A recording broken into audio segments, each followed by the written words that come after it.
Era uma vez um conceito tão estranho quanto fascinante. Princesas de conto de fadas transformadas em zumbis. Uma ideia que parece ter saído de um sonho ou talvez de um pesadelo. E é justamente dessa mistura implorável que nasceu Once Upon a Zombie, uma das linhas de bonecas mais curiosas e misteriosas já criadas. Se você acompanha o canal há bastante tempo, talvez lembre que eu já falei sobre essa franquia anteriormente, mas aquele foi um dos primeiros vídeos que publiquei. E desde então muita coisa mudou, porque hoje vamos muito mais a fundo nessa história. Nesse vídeo vamos investigar todas as Lost Medias envolvendo Once Upon a Zombie. E quando eu digo todas, eu realmente quero dizer todas. Vamos falar sobre a série animada que nunca chegou a acontecer. Vamos explorar o jogo que estava sendo desenvolvido, mas desapareceu. Vamos comentar os livros, os materiais promocionais, personagens que foram engavetados e vários projetos que simplesmente sumiram antes de chegar ao público. E acreditem, algumas promoções feitas para divulgar a marca estão entre as coisas mais estranhas e inesperadas de toda essa história. Quando você pesquisa sobre essas bonecas, mas percebe que essa franquia é cercada por projetos cancelados, ideias abandonadas e conteúdos esquecidos com o tempo. Então hoje vamos revisitar a origem da marca, conhecer melhor as bonecas e desvendar tudo que ficou perdido pelo caminho. Mas antes de tudo, deixe seu like, se inscreve no canal e pegue sua maçã envenenada e venha comigo desvendar todos os mistérios envolvendo essas princesas zumbis. Agora chega de enrolação e vamos ao vídeo.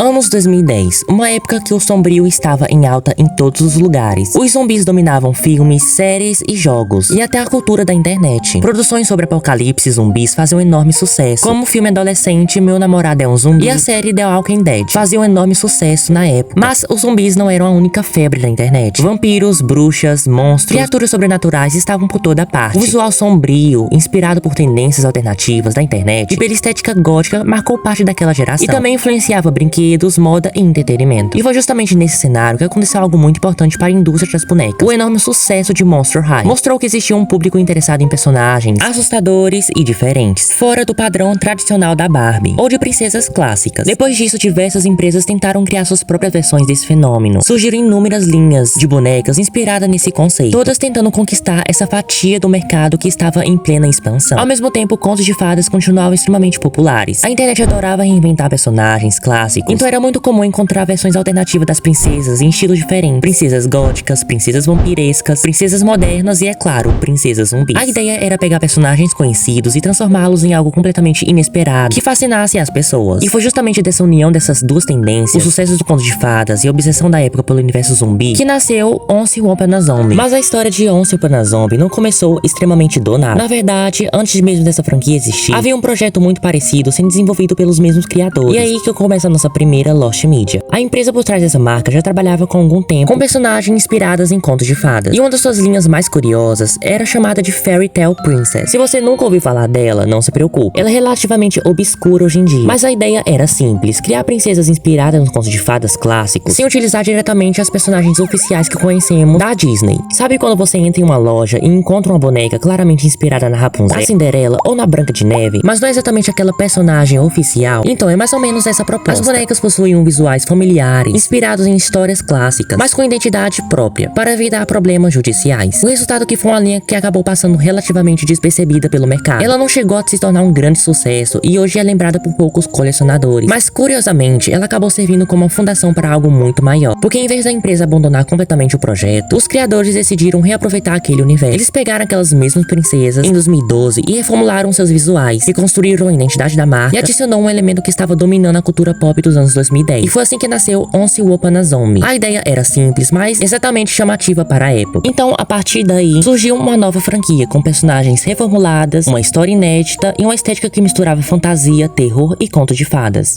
E vale mencionar uma curiosidade muito interessante. Na mesma época, a empresa Tom Studio, responsável pela criação dessas bonecas, também lançou uma outra linha baseada em contos de fadas, chamada Fairy Tale High, que inclusive já apareceu aqui no canal em um vídeo próprio. Aliás, analisando todos esses projetos, fica difícil não perceber um padrão dessa empresa. Parece que eles realmente tinham uma verdadeira obsessão por contos de fadas. Princesas modernas, princesas estudantes, princesas tradicionais e agora princesas zumbis. Se existia alguma forma de reinventar contos de fadas, eles provavelmente tentariam. Foi justamente dessa obsessão que surgiu Once Upon a Zombie, lançada oficialmente em 2013. Inside every girl there's a little zombie and a little princess. Zombie Cinderella, Zombie Rapunzel, Zombie Snow White, Zombie Sleeping Beauty, Zombie Belle and Zombie Little Mermaid.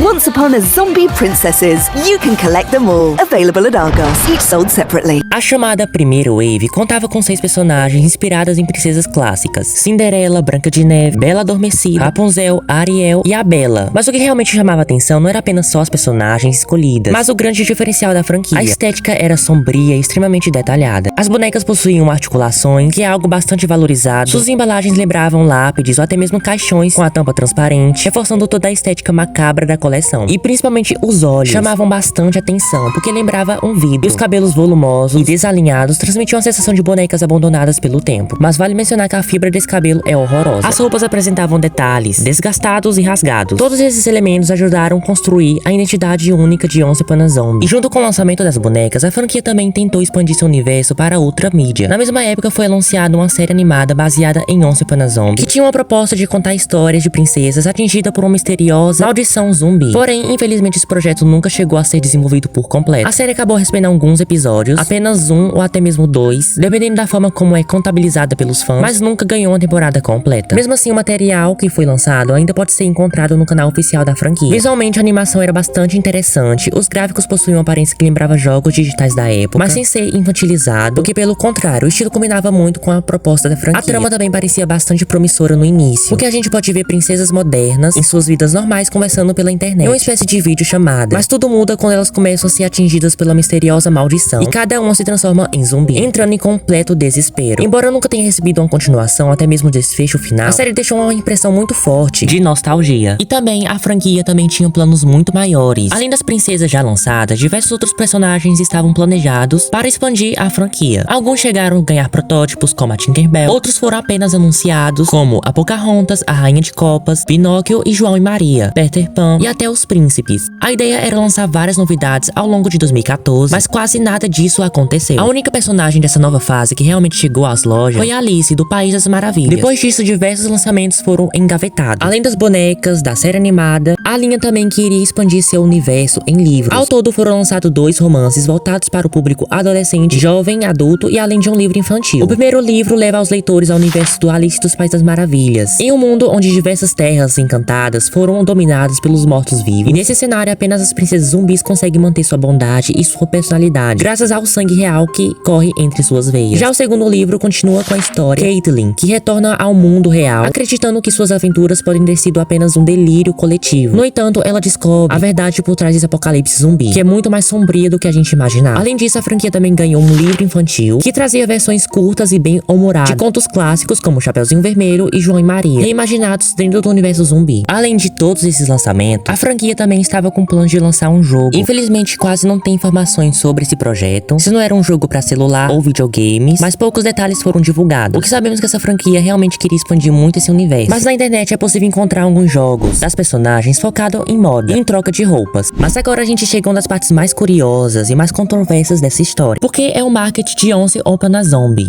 Nossa! A coisa tá macabra! Nossa, que horror! Deus livre! A divulgação da franquia aconteceu principalmente aqui no YouTube, através de vídeos que acompanhavam as princesas sendo afetadas por uma maldição misteriosa. E até aí tudo bem. O problema era que tinha alguns vídeos que pareciam mais um filme de terror do que uma propaganda para bonecas. Em vez de simplesmente apresentar os produtos, a empresa criou uma espécie de universo real, onde os personagens pareciam existir de verdade e a gente estivesse vivendo em um apocalipse zumbi. Os teasers eram cheios de suspense, cenas sombrias e uma atmosfera meio bizarra. Parecia que você estava assistindo algum trailer para algum filme de terror. Mas não, era só o marketing da linha de brinquedos de princesas zumbis. Isso acabou chamando a atenção de muita gente nos comentários dos vídeos, porque era possível encontrar claramente crianças que ficaram assustadas de assistir aqueles vídeos. Talvez a intenção era tornar a franquia mais séria e diferente das concorrentes. Mas olhando hoje, é difícil não achar esse marketing um pouco estranho. Afinal, estamos falando de uma linha de bonecas inspirada em conto de fadas, com público infantil. Então acho que isso pode ser uma explicação porque Once Upon a Zombie não deu certo. Meu Deus! Gente, isso aqui é um hospício mesmo! Tô com medo de dormir, de fechar os olhos. Mas afinal, se Once Upon a Zombie tinha bonecas, livros, uma série animada, campanhas de marketing, tantos projetos planejados, por que essa franquia fracassou? Essa é uma pergunta que muitos fãs fazem até hoje. Oficialmente a linha foi descontinuada em 2014, durando apenas 2 anos após seu lançamento. Embora a empresa nunca tinha explicado o motivo do cancelamento, existem várias razões que podem ter contribuído para o fim da franquia. Uma delas era a qualidade das bonecas. Apesar de um visual muito criativo, a proposta era bastante diferente, mas o público apontava que a qualidade das bonecas não eram tão boas como era em outras marcas concorrentes da época. Além disso, o mercado de bonecas estava extremamente competitivo naquele período. Desde 2010, marcas gigantes já dominavam as prateleiras. A Barbie continuava sendo um fenômeno mundial, Monster High estava no seu auge e Ever After High tinha acabado de chegar ao mercado, conquistando um novo público. Competir contra todas essas franquias ao mesmo tempo não era uma tarefa fácil. E diferente dessas marcas, ela nunca conseguiu alcançar o mesmo nível de popularidade, apesar de possuir fãs. Once Upon a Zombie continuou sendo desconhecida por grande parte do público. Outro fator também era o marketing, que era bem confuso. E também existem rumores que circulam na internet por anos que a Disney pode ter se incomodado com o uso de personagens inspiradas em suas princesas, e algumas pessoas acreditam que isso pode ter sido resultado em problemas legais e pressões nos bastidores. Mas é importante deixar claro que essa teoria nunca foi confirmada, mas é apenas uma especulação da comunidade. Com isso, dezenas de projetos foram cancelados. A série nunca chegou a ser concluída, deixando a gente sem resposta. E assim terminavam das linhas de bonecas mais diferentes e curiosas dos anos 2010, mas acabou se tornando uma das lembranças mais esquecidas da época. E é isso, meus amores, espero que vocês tenham gostado de conhecer um pouco mais sobre a história de Once Upon a Zombie, desde o lançamento das bonecas até os motivos que levaram ao fim da franquia. Me conta aqui nos comentários, vocês já conheciam essas bonecas? Também não se esqueça de deixar o like no vídeo, se inscrever no canal e ativar as notificações pra não perder os próximos vídeos. E é claro, né, gente, já deixa o hype porque é muito importante, porque a gente tá entre os vídeos mais hypados aqui no Brasil ultimamente. E eu quero agradecer toda a comunidade e todo o engajamento de vocês. E também eu convido vocês a participar da comunidade de membros do canal. Então se vocês quiserem apoiar meu trabalho e ajudar na produção de mais vídeos, eu vou ficar muito feliz, gente, porque vai me ajudar demais. Mas é isso, né, gente? Um beijo e até o próximo vídeo.